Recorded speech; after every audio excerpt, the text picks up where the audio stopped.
திருச்சிற்றம்பலம்.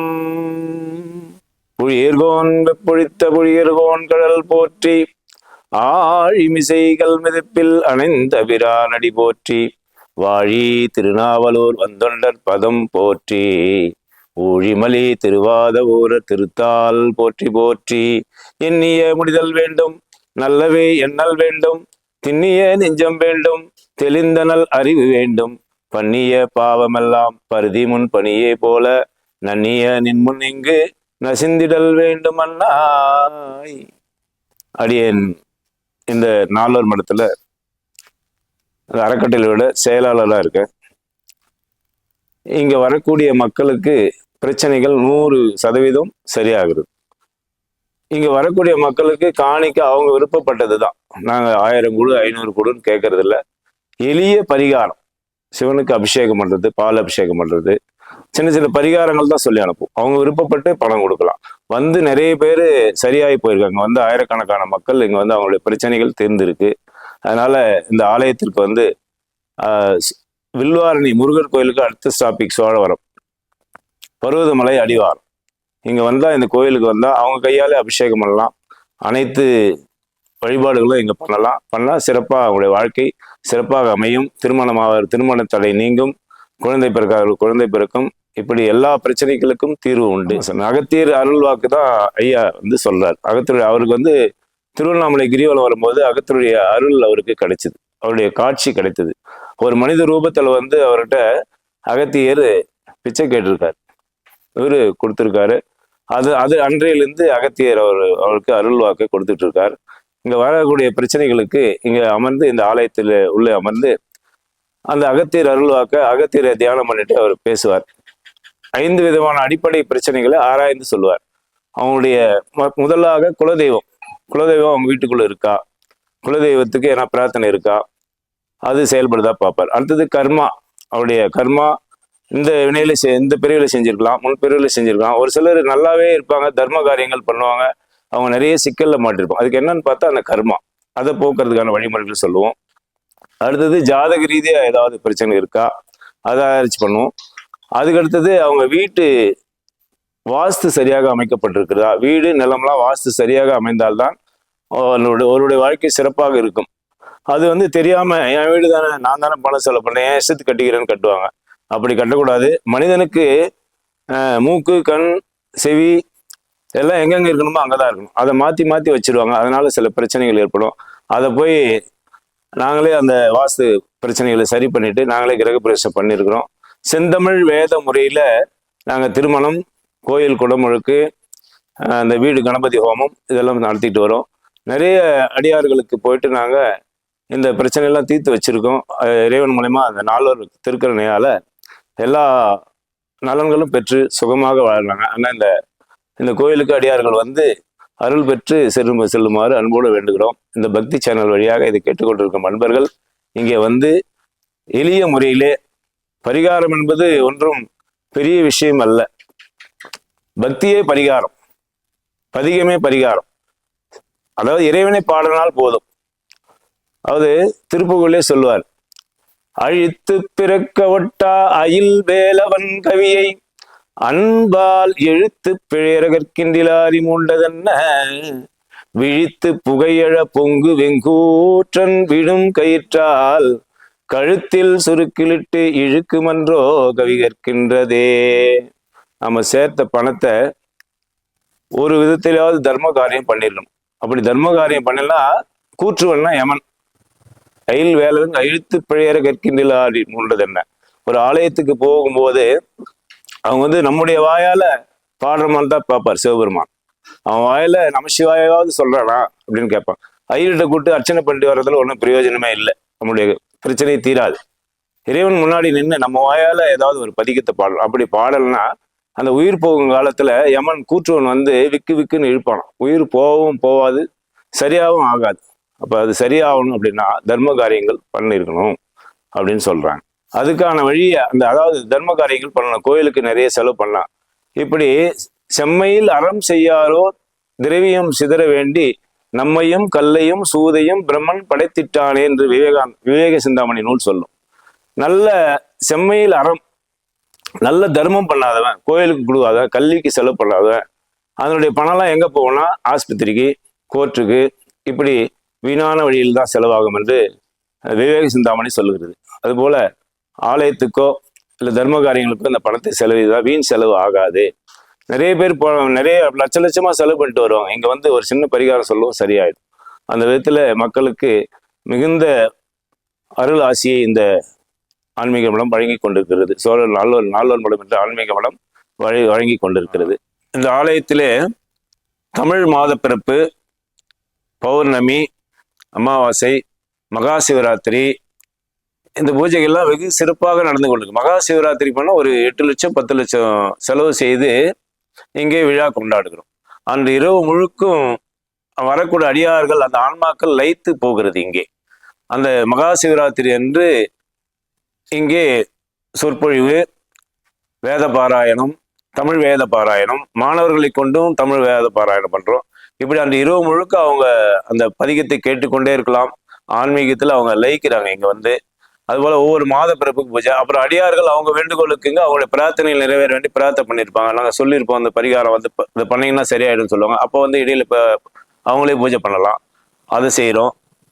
அப்புறம் குரு பூஜை நடத்தும். இந்த நால்வர் பெருமக்களுடைய குரு பூஜையும் போதும் அந்த அந்த இப்போ சுந்தரமூர்த்தி சுவாமிகள் குரு பூஜை பண்ணோம்னா சுந்தர தேவாரம் முழுக்க பாடுவோம். மாணிக்க வாசகர், அந்த மாணிக்க வாசகர் பிறந்தநாள் குரு பூஜையில அந்த மாணிக்க வாசகருடைய திருவாசகத்தை முழுசா திருவாசகம் முற்றுவதல் பண்றோம். அப்பர் சாமிகள் குரு பூஜையில அப்பர் சாமிகளுடைய பதிகத்தை முழுசா ஓதும். ஞானசம்பந்தர் குரு பூஜையில ஞானசம்பந்தருடைய பதிகத்தை முழுசா ஓதும். அதை கேட்டு அவங்க சொன்னதெல்லாம் கேட்டு கடைபிடிக்கணும். அந்த அந்த பதிகம் அவ்வளவு வாழ்க்கையில வாழ வேண்டிய வழிமுறைகளை அந்த நால்வர் தான் நமக்கு சொல்லி. அந்த நால்வர் இல்லைன்னா கடவுள் யாருன்னே தெரியாது இன்னைக்கு தமிழகத்துல. குறிப்பா அதாவது கண்டதெல்லாம் கடவுள்னு கும்பிடுவாங்க. சக்தி கடவுள் ஒன்றுதான் சிவபெருமான், மற்றதெல்லாம் காவல் தெய்வங்கள். ஒன்றவன் தானே, இருண்டவன் இன்னொருள். கடவுள் ஒன்றாக இருந்தவர் சக்தி சிவமாக இரண்டாக பிரிந்தார்.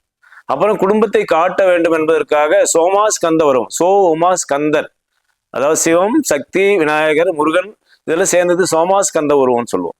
இப்படி சிவபெருமானே, அதாவது இந்த 5 தெய்வங்களை வழிபட்டாலும் எல்லாம் சிவனையே போய் சேரும். சிவன் தான் ஆதியும் அந்தமும் இல்லாத பரம்பொருள். அவருக்கு பிறப்பும் கிடையாது, இறப்பும் கிடையாது. அதனால சிவம் ஒன்றே நிலையான ஒரு தெய்வமாக கருதப்படுகிறது. அந்த சிவத்தை நாங்க இங்க எப்படி வழிபடணும்னு நால்வர் பெருமக்கள் சொல்லியிருக்கிறாங்க. அதை நாங்க பரப்பி கொண்டிருக்கிறோம்.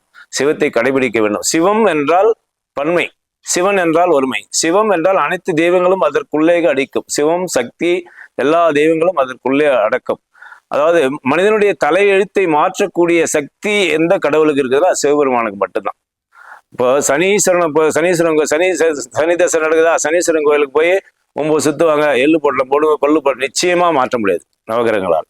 சிவபெருமான் வைத்த அந்த ஏவலாளர்கள், காவலர்கள் தான் அந்த அந்த அவருடைய வேலைக்காரர்கள் தான் அந்த 9 பேர். அவங்களால எதையுமே மாற்ற முடியாது. அப்படியே மாற்றத்தான் சிவபெருமானுடைய உத்தரவு இல்லாத மாற்ற முடியாது. ஆனா நம்ம சிவபெருமானை வணங்கிட்டா அவங்க தானா நம்மளை வணங்கிட்டு போவாங்களாம். இது ஞானசம்பந்தர் பதிகத்திலே இருக்குது. இதுக்கான ஆராய்ச்சிகள்லாம் இருக்குது, இதுக்கான உண்மைகள் இருக்குது. நவகிரகங்கள் வந்து சொல்றீங்க. ஆமா, நவகிரகங்களுக்கு பயந்து சிவபெருமானே ஓடி ஒளிந்த கதை ஒன்று இருக்குது, அது பத்தி சொல்லுங்க. அதெல்லாம் வந்து ஏட்டு சொற்கள்னு சொல்லுவோம். அதெல்லாம் கட்டுக்கதைகள் தான். அதெல்லாம் கட்டுக்கதைகள் தாங்க. நமக்கு வந்து இங்க என்ன பிராமணம்னா நமக்கு நால்வர் கொடுத்தது தான். நால்வர்கள் வந்து அமாசை கும்பிட சொல்லியிருக்காங்களா? எங்கேயாவது அமாசை கும்பிடுங்க, அமாசை திதி கொடுங்கன்னு சொல்லியிருக்காங்களா? நவகிரகங்களை வழிபடுன்னு சொல்லியிருக்காங்களா? கிடையவே கிடையாது. அதாவது அப்பரும் ஞானசம்பந்தரும் போறாங்க. போயிட்டு இருக்கும்போது ஞானசம்பந்தருக்கு மதுரைக்கு வர சொல்லி பாண்டிய மன்னன் வர சொல்லலான்னு சொல்லிட்டு செய்தி வருது. ஞானசம்பந்தர் கேட்கிறார், சுவாமி நான் போயிட்டு வரேன், பாண்டிய மன்னன் அழைக்கிறார். அப்பர் சாமி சொல்றாரு, நாளும் கோளும் சரியில்லை சாமி. ஏற்கனவே சமணர்கள் வந்து கல்லை கட்டி கடல்ல தூக்கி போட்டாங்க, நஞ்சு கொடுத்தாங்க, சாப்பாட்டுல விஷத்தை கலந்து கொடுத்தாங்க, யானையை விட்டு மிதிக்க செய்தாங்க, சுண்ணாம்பு கலவாயில 6 நாள் படுக்க வச்சிருந்தாங்க. ஆனா அப்பர் வந்து எந்திரிச்சு வந்தார். அப்போ உங்களுடைய அனுபவம் எப்படி இருந்தது அப்படின்னு கேட்கறாங்க அப்பர்கிட்ட. எப்படி சொல்றாரு தெரியுங்களா? மாசில் வீணையும் மாலை மதியமும் வீசு தென்றலும் வீங்கிலவேனிலும் மூசு வண்டரை பொய்கையும் போன்றதே ஈசன் எந்தை இணையடி நிழலே. சுலாமுக்களை நெருப்பில் இட்டு வச்சா இருப்பாங்களா? ஆனா நெருப்புல 6 நாள் இருந்துட்டு வெளியே வந்தார். உங்க அனுபவம் எப்படி இருந்தது கேட்டா பாடுறாரு அப்படி. மாசில் வினையும் மாலை வீசு தென்றல் காற்றல் இந்த மாதிரி உள்ள இருந்தேன் அப்படின்னு சொல்றாரு. அப்ப ஞானசம்பந்தர் அதை குறிப்பிட்டு சொல்றாரு, சாமி உங்களுக்கு எல்லாம் வந்தது சரிதான், நீங்க அந்த சுலாம கலாவில் எட்டு வச்சாங்களா, உங்க அனுபவம் எப்படி இருந்தது? அது போல இறைவனுடைய திருக்கருணையால நான் அதையும் ஜெயிச்சு வருவேன். நாளும் கோளும் சரியில்லாத கூட போகட்டும். 9 பேர் 9 அவங்கவுங்க தொழில் செய்வாங்க, இல்லைன்னு சொல்ல. சனி உண்டு, நவகிரகங்கள் உண்டு, இல்லைன்னு சொல்ல. ஆனா நவகிரகங்களால நிச்சயமாக மனிதனுடைய வாழ்க்கையை மாற்றவே முடியாது, தலையெழுத்தை மாற்ற முடியாது. தலையெழுத்தை மாற்றக்கூடிய ஒரே கடவுள்னா சிவம், அவருக்கு தான் அதிகாரம். அப்படி ஞானசம்பந்தர் சொல்றாரு, அப்போ நான் போயிட்டு வரேன் சாமி அப்படி.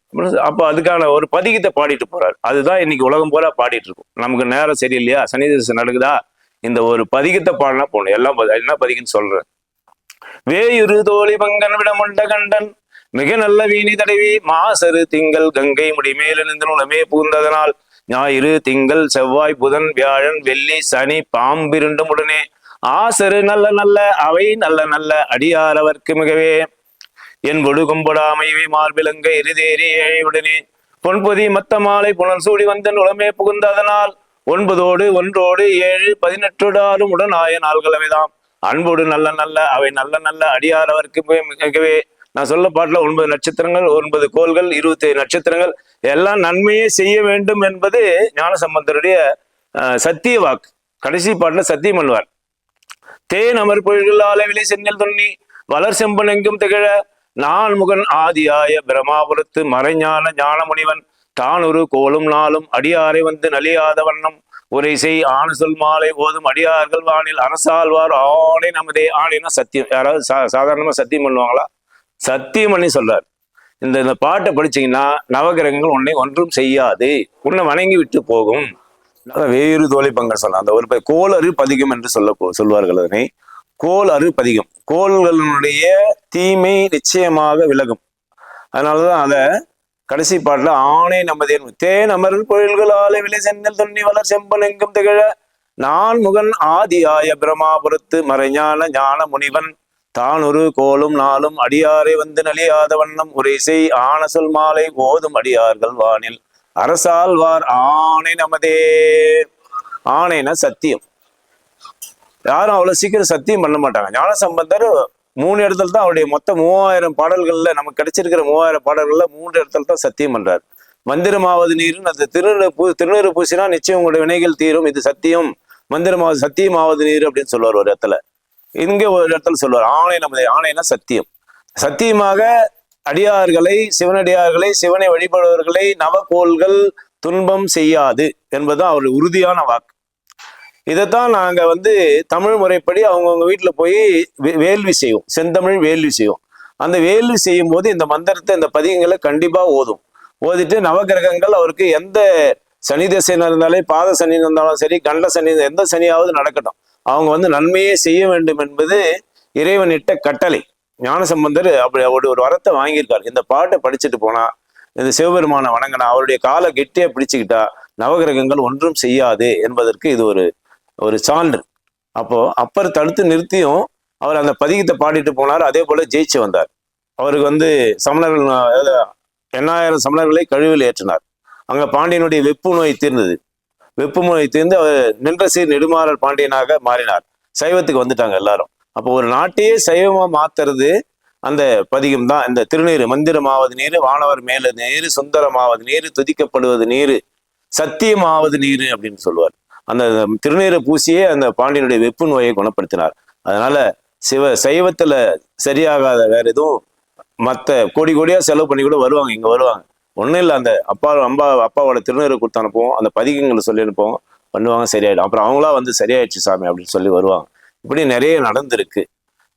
இன்னொரு விஷயம் பார்த்தீங்கன்னா, இந்த விளக்கு போடுறது காலையில மாலையில எல்லார் வீட்லயும் கண்டிப்பா விளக்கு எரியணும். 5 மணிக்கு விளக்கு ஏற்றணும். ஒரு அரை மணி நேரமாவது விளக்கு. நிறைய குடும்பத்தில் அதை செய்யறது இல்லை. இப்போ விளக்கு எரியணும். விளக்கு ஏற்றும் போது அந்த ஒரு பாடல் பாடும். இல்லக விளக்கது இருள் கெடுப்பது, சொல்லக விளக்கது சோதியுள்ளது, பல்லக விளக்கது பலரும் காண்பது, நல்லக விளக்குது நமச்சிவாயவே என்று விளக்கேற்றுறோம். விளக்கேற்றி காலையில மாலையில் விளக்கேற்றி ஒரு அரை நிமிட நேரமாவது தியானம் பண்ணும். அரை நிமிட நேரம் மட்டில் தவமுறை செய்யாதவன் கசட மூட மட்டி என்று சொல்வார் அருணகிரிநாதர். பவவினையிலே பொருந்த சட கசட மூட மட்டி என்று சொல்வார்கள். அப்படி விளக்கேற்றி ஒரு 5 நிமிஷம் தாய்மார்கள் வந்து கண்டிப்பா வீட்டுல விளக்கேற்றணும். அப்படி விளக்கேற்றும் போது இந்த ஆலயத்துக்கு வந்தீங்கன்னா இங்க சொல்ற பரிகாரத்தை போய் அங்க அந்த பதிகத்தை பாடினா போதும். பதிகமே பரிகாரம், எளிமையான பரிகாரம். அதாவது சைவ வழிபாட்டுல சிவ வழிபாட்டுல மாதிரி ஒரு எளிமையான வழிபாடு எதுலையுமே கிடையாது. அப்பர் சாமிக்கு சொன்னாரு, சலம் பூவோடு தூபம் மறந்தறியேன். தண்ணி, ஒரு பாத்திரத்துல தண்ணி, அதுல கொஞ்சம் பூ போட்டுங்க, ஒரு வத்தி ஏத்துங்க, முடிஞ்சு போச்சு வழிபாடு. சலம் பூவோடு தூபம் மறந்து அன்பே சிவம், அன்பும் சிவமும் இரண்டென்பார் அறிவிலார், அன்பே சிவமாவதை யாரும் அறிகிறார். அன்போட உட்காந்து நமசிவாய நமசிவாய நமசிவாய, ஒன்றும் பதிகம் தெரியலனா கூட நமசிவாய நமசிவாயன்னு சொன்னா, அன்பா உருகி சொன்னா அவர் கேட்பாரு. அது நமக்கான அதுக்கான பரிகாரத்தை கொடுப்பாரு, அதுக்கான விடையை கொடுப்பாரு. நம்முடைய எல்லா பிரச்சனைகளும் தீரும். சாமி மந்திரம் சொல்லுங்க, நமச்சிவாய மந்திரம் சொல்லிட்டு ஒரு பாட்டு பாட்டு. நமச்சிவாய மந்திரமா என்ன பாட்டு பாடுறோம்?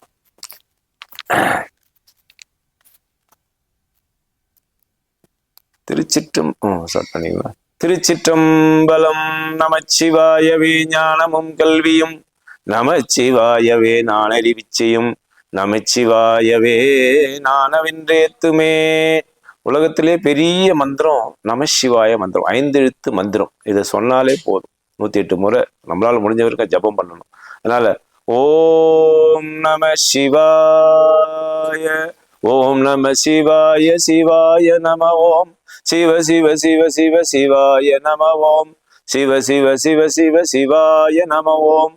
காதலாகி கசிந்து கண்ணீர் மல்கி ஓதுவாதமை நன்னெறிக்கு உய்ப்பதும், வேதம் 4னும் மெய்ப்பொருளாவது நாதன் நாமம் நமச்சிவாயவே. துஞ்சலும் துஞ்சலில்லாத போதிலும் நெஞ்சகம் நைந்து நினைமின்னால் தோறும், வஞ்சகமற்று அடி வாழ்த்த வந்த கூற்று அஞ்ச உதைத்தன அஞ்செழுத்துமே. மார்கண்டேயரே அவன் முடிக்க வந்தான். மார்கண்டேயருக்கு 16 வயசு வரம் கேட்டாங்க. 16 வயசு புள்ள வேணுமா, நல்ல புள்ள வேணுமா, 100 வயசு கெட்ட புள்ள வேணுமான்னு கேட்டாங்க. 16 வயசு நல்ல புள்ளிய போது சாமின்னு வரம் கேட்டாங்க. 16 வயசு ஆயிடுச்சு, யமன் பிடிக்க வந்தான். அப்போ அந்த யமனை உதைச்சது யாரு? துஞ்சலும் துஞ்சல் இல்லாத போதிலும் நெஞ்சகம் நைந்து நினைமின்னால் தோறும், வஞ்சகமற்ற அடி வாழ்த்த வந்த கூற்று அஞ்ச உதைத்தன அஞ்செழுத்துமே. யமனை உதைச்சு சிவபெருமான் உதைச்சாருன்னு வாங்க, இல்லை, அந்த 5 எழுத்து தான் போய் உதைச்சுதான் யமனையே உதைச்சிச்சு. அப்ப யமனையே உதைச்சு அந்த அந்த தலைவிதியை மாத்துவார் சொன்ன இல்லைங்களா? 16 வயசு வாழ வேண்டிய பிள்ளைய என்றென்றும் சிரஞ்சீவியா வாழ வச்சார் சிவபெருமான். அத்தகைய போற்றுதலுக்குரியது சிவநாமம். சிவா. திருச்சிற்றம்பலம். நம பார்வதி பதே. அரகர மகாதேவா. நன்றி.